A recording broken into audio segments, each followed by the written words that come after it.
सवरिया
राग खमाज की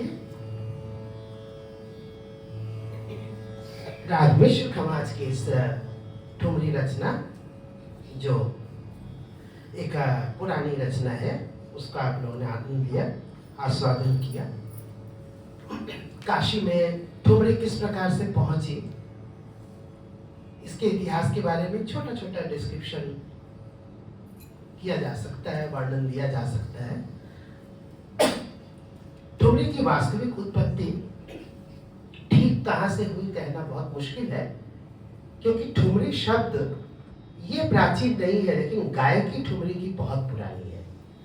और इसका जो ऐतिहासिक प्रमाण मिलता है वो श्रद्धेय प्रेमलता शर्मा जी के जो ठुमरी पर एक आलेख है, उसमें बहुत कुछ विस्तार से मिलता है। किस प्रकार से उन्होंने भारत के नाट्यशास्त्र के किस अंश से लेकर के किस प्रकार से उन्होंने इसको जोड़ा है, वो बहुत ही उपभोग्य है। हम कभी उसके बारे में भी हम लोग विस्तार से बात करेंगे। वो किस प्रकार से प्रबंध के सूट प्रबंध से निकल करके और होते हुए किस प्रकार शुद्ध सूट से होते हुए ये नादावती होते हुए इस प्रकार से आता है, वो एक अलग प्रक्रिया है। लेकिन ठुमरी शब्द का सर्वप्रथम उल्लेख मिलता है मान कुतूहल के फारसी अनुवाद राग दर्पण, जो फकीरुल्लाह के द्वारा किया गया था। फकीरुल्लाह ने मान कुतूहल का फारसी अनुवाद किया, उसमें सबसे पहला ऐतिहासिक रूप से ये ठुमरी शब्द का प्रयोग दिखता है। उससे पहले कभी दिखा नहीं। ये लगभग 1660 या 1670 ईस्वी का रहा है। एक मिर्जा खान की तोहफे हिंद किताब में भी इसका वर्णन मिलता है, जो उसके समकालीन है, लेकिन थोड़ा सा बात का है। पहला राग दर्पण को मान सकते हैं। हालांकि विद्वानों ने अलग अलग जगहों पे कुछ कुछ अलग अलग ठुमरी के उद्गम के बारे में बात किया है, जिसमें से एक महत्वपूर्ण बात नवाब वाजिद अली शाह का है। नवाब वाजिद अली शाह को बहुत सारे स्थानों पर ठुमरी का जनक या आविष्कारकर्ता या निर्माणकर्ता बताया गया है, जो कि ऐतिहासिक रूप से प्रमाणित भी नहीं है और सत्य भी नहीं है।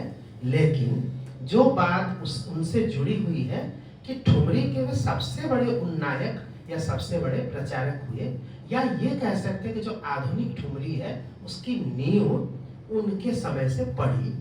उनके उस्ताद थे उस्ताद सादिक अली खान। उनके साथ मिल करके उन्होंने वहाँ पे उर्दू नाटकों का जनक उनको ही माना जाता है, नवाब वाजिद अली शाह को। तो जो उन्होंने कुछ पुस्तकें भी लिखी, क्या नाम था, बनी और नाजो बनी दुल्हन, इस तरह से लखनऊ के परंपरा को लेकर, लखनऊ के कल्चर को लेकर के उनकी जो कुछ पुस्तकें हैं जो ऐतिहासिक रूप से बहुत महत्वपूर्ण है। उन पुस्तकों में से होते हुए कुछ उन्होंने उर्दू नाटकों की को भी उन्होंने तैयार किया, जो उनके हिंदी उर्दू मिला हुआ होता था, लखनवी भाषा को कह सकते हैं। और उसको अपने दरबार में जब उसकी प्रस्तुति करते थे तो उसको संगीत में प्रस्तुति होती थी। अमूमन अब नवाब है तो कृष्ण तो नहीं बनने थे, बाकी गोपियां होती थी नृत्य करने के लिए। तो गोपियों के लिए उन्होंने संगीत के तमाम नृत्यांगनाओं को और गायिकाओं को, जिस समय गायिका और नृत्यांगना अलग अलग नहीं हुआ करते थे, उनको लेकर के उन्होंने उनकी रचना की। और वो हर वर्ष हमेशा खेला करते थे नाटकों को, नाटक खेले जाते थे। और उस प्रकार से ठुमरी का बहुत प्रचार प्रसार हुआ लखनऊ में। तो इस प्रकार लखनऊ को एक तरह से लखनऊ को ठुमरी का जन्म स्थान कहा जाता है। लेकिन नवाब वाजिद अली के शाह के समय से ही एक टूटता है, और उनके समय में वाजिद अली शाह का जो दरबार खत्म होता है, तो जो वहाँ की गायिका या नृत्यांगनाएं थी वो रुख करती हैं किसी और शहर के लिए। तो उनको दिखता है कि अंग्रेजों के द्वारा ये जो कलकत्ता बसा हुआ है, कोलकाता आदि कहते हैं इसको, वो कोलकाता में काफी पैसा है, तो उनको लगता है कि वहाँ चले जाना चाहिए। तो वो अधिकतर लोग वहाँ से रवाना हो जाते हैं लखनऊ से, और बीच रास्ते में उनको, कुछ लोग तो कोलकाता पहुँच जाते हैं, और बीच रास्ते में दो और जगह मिलता है जहाँ पे उनको लगता है कि यहाँ पर भी हमारी रोजी रोटी चल सकती है। तो एक था बनारस, दूसरा था गया। तो बनारस और गया में भी वे नृत्यांगनाएं और ठुमरी के जो गायिकाएं उस जमाने की थी, वे बीच में उतरती गई। यहाँ उन्होंने अपना गढ़ बना लिया। एक मुख्य गढ़ बन गया बनारस, और दूसरा गया। बनारस में उस दिनों बहुत पैसा हुआ करता था, क्योंकि ये स्थान या शहर जो था वो मरने की नगरी के रूप में प्रसिद्ध था। कोई भी बड़ा आदमी कहीं भी मरता था तो उसको यहाँ पे दान देना एक बहुत बड़ी परंपरा थी। मकान, गाय, जो कुछ भी है, सोना चांदी भरमार, हीरे जवाहर दान कर दिए जाते थे। तो यहाँ लोगों के पास वो पैसा था जो कि मेहनत नहीं करने पड़ा थी। इसके लोगों को मेहनत नहीं करनी पड़ती थी, अपने आप आता था। तो जाहिर सी बात है, जब संपन्नता आएगी तो उसके साथ साथ उनको कला और साहित्य और चीजों में भी उनको काफी वक्त मिलेगा।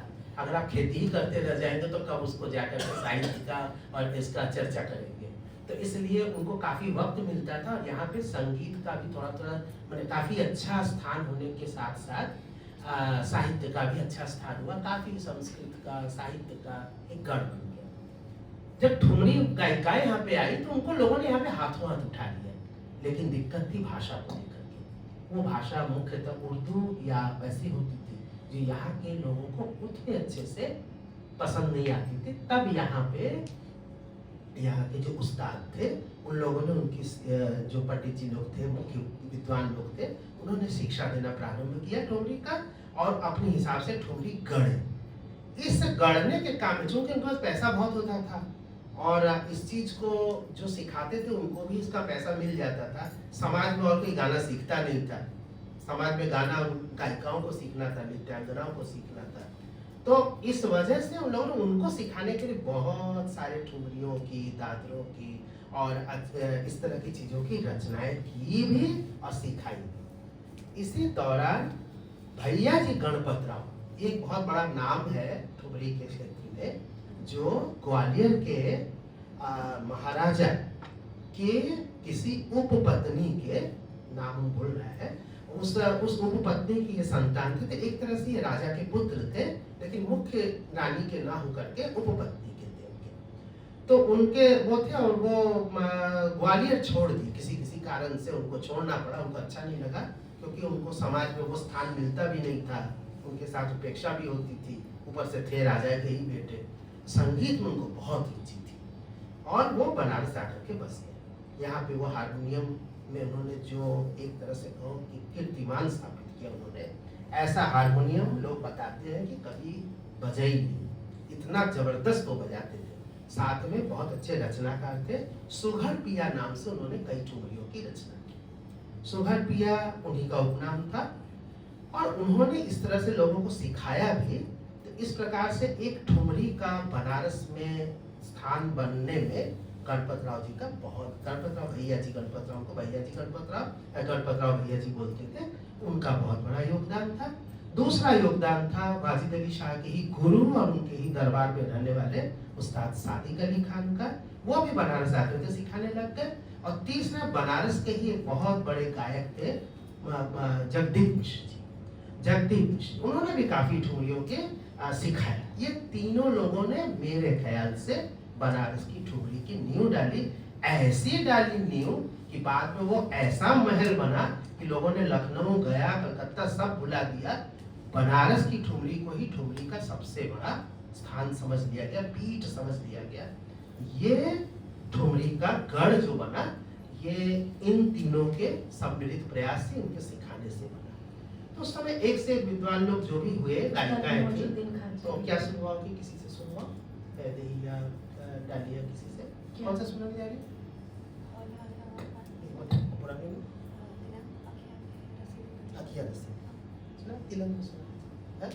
कोई दादरा सुना? हाँ, दादरा। अब ठुमरी तो एक हो गई, दादरा। दादरा में कुछ कौन सा खमाज के अलावा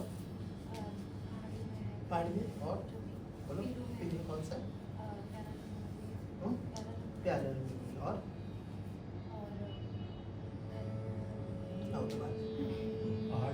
पहाड़ी में सुनो। हाँ, पहाड़ी में सुनो। चलो बढ़िया रहेगा। वो बहुत अच्छा गाती है, डालिया मुखर्जी नाम है। अभी मास्टर्स बीएचयू में एडमिशन हुआ इसका, यूजी इसका कंप्लीट हुआ।